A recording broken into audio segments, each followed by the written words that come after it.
বাবা আজকে কি ইফতার করব, তুই বাজার থেকে ইফতারি নিয়ে আয়। জি আম্মা, আমি এখনই যাচ্ছি। ভাই কমলা কত করে, তাড়াতাড়ি দাও, আমাকে 1 কেজি, আমার মা খাবে। 1 কেজি? ঠিক আছে, এই নিন ভাই। হ্যাঁ ধন্যবাদ মা, ইফতারি নিয়ে আসছি।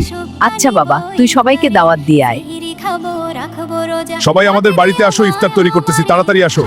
দিনের ক্লান্তি ভুলে সুখটা নিব ইফতারে।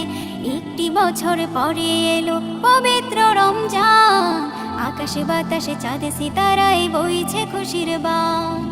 একটি বছর পরে এলো সবাই বসে পড়ো, আমি ইফতারি দিচ্ছি, আয়ান দিবে এখন। চাঁদে সিতারায় বইছে খুশির বান। পাপী তাপের ঝরবে গোনা, মাগফিরাতের আয়ান দিয়ে দিচ্ছে, সবাই ইফতারি করো। ক্লান্তি ভুলে সুখটা নিব ইফতারে। সিহরি খাবো, রাখবো রোজা, ডাকে দিও মায়া আমারে। সারা দিনের ক্লান্তি ভুলে বন্ধুরা, আমার ভিডিওটা কেমন লাগলো? সবাই চ্যানেলটা সাবস্ক্রাইব করে দেন। রাখবো রোজা, ডাকে দিও মায়া